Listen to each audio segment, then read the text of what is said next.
peut-être le roulement. Je ne sais pas. Le roulement, ça laisse souvent penseur. En tout cas, dès que je vois défiler à travers la vitre de ces villes, ces routes, ces fermes, aussitôt je me demande ce qui pousse les hommes à marcher, à conduire, à attendre le bus, à sortir les vaches, à aller dans un sens, à courir dans l'autre.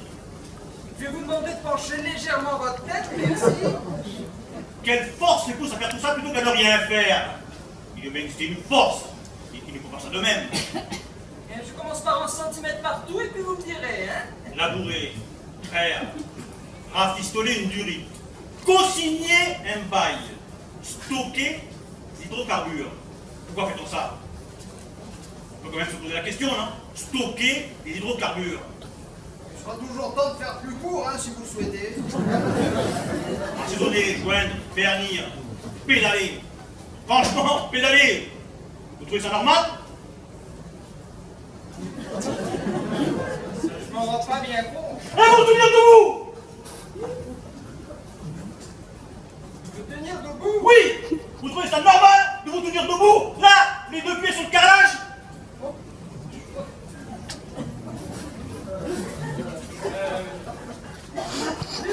J'ai l'impression, oui. Eh bien, ça ne l'est pas. Ah bon? Non. Vous devriez pouvoir vous envoler. Vous voulez dire en l'air? Oui. Seulement, quelque chose vous en empêche. Il y a une force qui vous contraint comme 6 milliards d'êtres humains à rester collés sur la Terre. Non. Si. Une force qui me... Oui. L'attraction universelle découverte par Newton en regardant oui. Un anglais? Oui. Il s'est posé cette question. Pourquoi cette femme tombe par terre? Est-ce qu'il est naturel qu'elle se dirige vers le sol? Mais ils sont incroyables, ces anglais. Et moi, je vous demande aujourd'hui d'électrifier une zone, discuter le bout de gras, améliorer la race chevaline. C'est naturel. Vous voulez dire par rapport à la pomme? Par rapport à l'homme, Georges, pourquoi racicoter, pourquoi piloter, pourquoi refaire un roulé, pourquoi repeindre la cuisine? Pourquoi? L'instinct de survie. L'instinct de survie. Oui. Enfin, ça peut-être pour l'ourler. Enfin, moi je vous dis ça avec des pincettes, un peu douce et une impression de coiffeur. Un coiffeur de Châtillon, pas plus. Hein. Alors je peux savoir ce qui nous oblige à suivre cet instinct de survie, comme vous dites? Monsieur Chasberg, vous devriez peut-être moins prendre de train. Hein. Remarquez, tout ça c'est de ma faute. Hein. J'aurais pas dû vous poser des questions sur votre retour de vacances. Georges, ouvrez les yeux. Vous sautillez autour de moi depuis 20 minutes, sanglé dans cette petite blouse acrylique bleu pâle, en cliquetant sans arrêt nos ciseaux, avec pour seule préoccupation un de mes cheveux, et vous trouvez ça normal? Vous pensez que je suis bizarre, monsieur Chasberg, c'est ça? Ah oui, qu'il y avait une force qui vous pousse à consacrer tout le jour ouvrable de votre existence à démêler la tignasse de vos semblables avec un petit râteau encore de synthétique. Ne me dites pas que cette action saugrenue est consubstantielle à un être profond. Vous n'êtes quand même pas né pour passer une tondeuse du matin au soir sur la nuque de vos contemporains, Georges! Bon, c'est ce que me dit ma femme quand je rentre tard. Est-ce qu'elle vous a dit aussi que votre génome n'a aucune chance d'avoir été programmé pour brocher, teindre ou tondre? Bien. Elle ne me le dit pas, non. Avez-vous le moindre souvenir d'un désir prénatal pour le jambon? Non, en fait, je crois pas. Bon. Vous ne croyez pas ou vous en êtes sûr? Monsieur Chasberg, j'aimerais tellement pouvoir vous répondre. D'habitude, je communique très bien avec la clientèle. Georges, je suis navré. Même si vous êtes persuadé du contraire, je n'ai pas l'impression de vous faire perdre votre temps en vous posant cette simple question. Qu'est-ce qui vous pousse à être coiffeur? Ah, c'est vrai que mon père n'était pas très pauvre. Mais attention, hein, il m'en a jamais empêché. Hein. Mon père avait ses idées, mais c'était un homme très doux. Il n'aimait pas la bagarre, si vous voyez ce que je veux dire. Il préférait être d'accord. Il n'aimait pas donner des coups en recevoir. Il disait qu'être d'accord, ça permettait de vivre plus vieux. Il m'a même aidé à acheter mon premier salon. Mais bon, de là à vous dire qu'il n'espérait pas autre chose pour son fils. Ça. Et pourtant, vous l'êtes devenu. Il y a donc, vous en conviendrez, quelque chose que vous ne dominez pas, qui vous a contraint à cette activité que même votre père a éprouvé. Mais qui, même pour vous, que l'on reste totalement incompréhensible, ne serait-ce que par rapport au physique.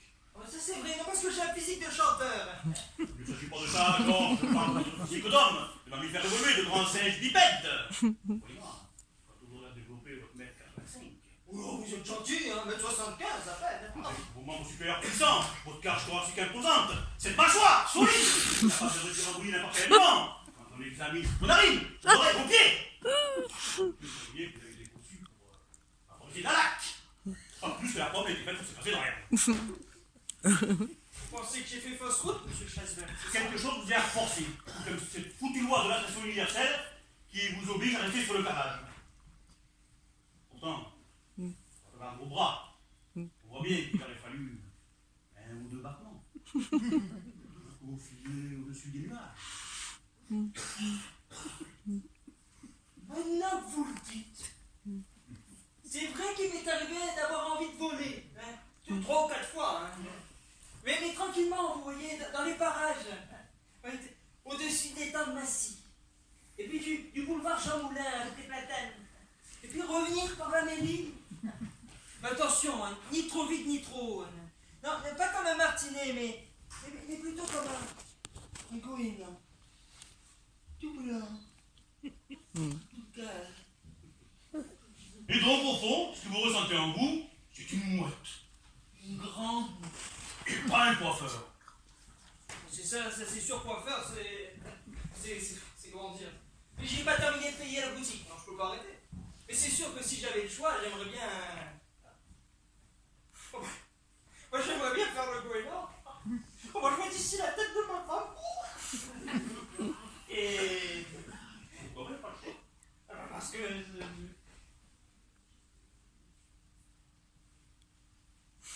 Parce qu'il y a sûrement une force qui m'en empêche. Vous y êtes, Georges, vous y êtes! Mais face à vous, monsieur Scheisberg. Vous réalisez, Georges, nous sommes tous prisonniers, tous.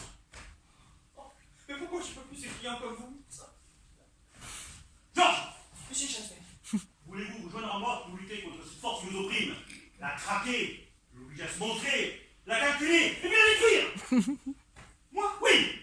Nous sommes les deux premiers à savoir qu'elle existe! Nous sommes des pionniers, Georges! Des pionniers de la liberté! De celle qui nous a refusé chaque seconde! Si j'avais pu imaginer. Hein. Cette découverte portera nos deux noms! Oh non, monsieur Scheisberg, c'est vous qui. Nos deux noms!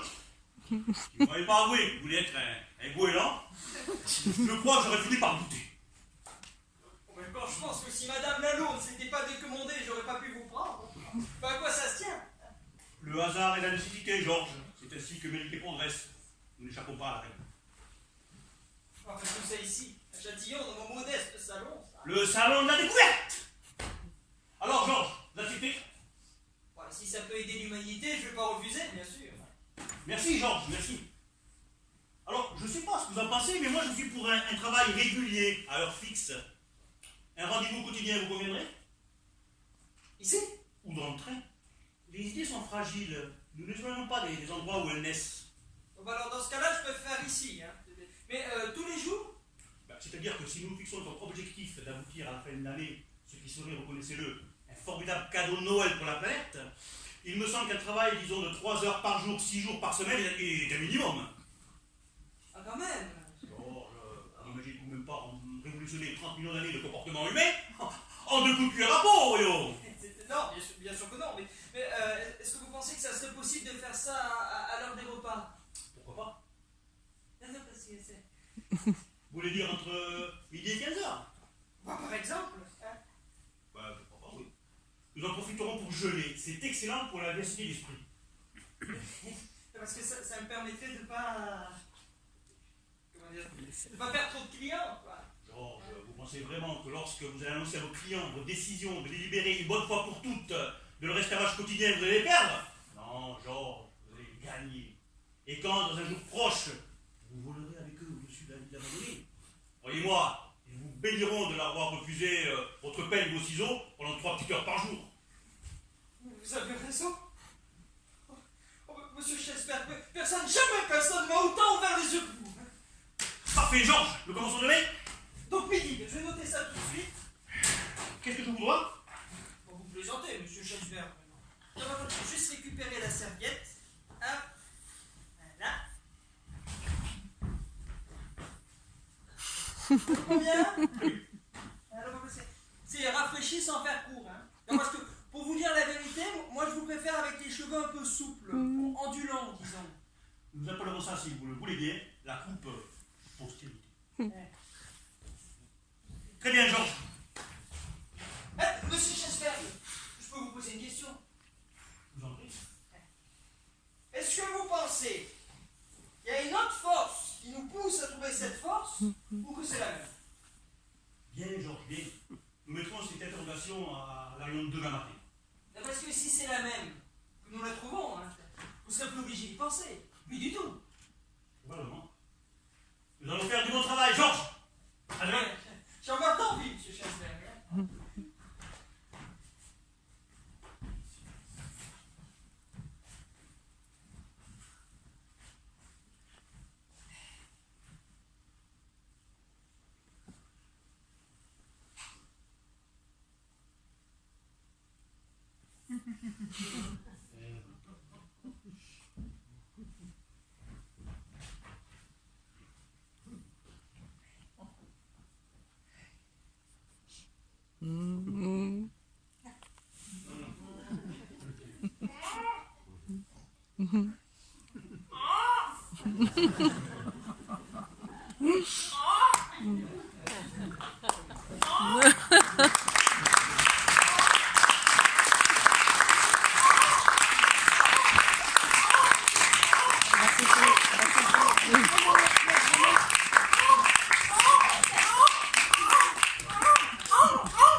Dieu, mais il va pas sauter ce corps. Mais fous-toi là au cul, la plume, de ça que tu vas voler.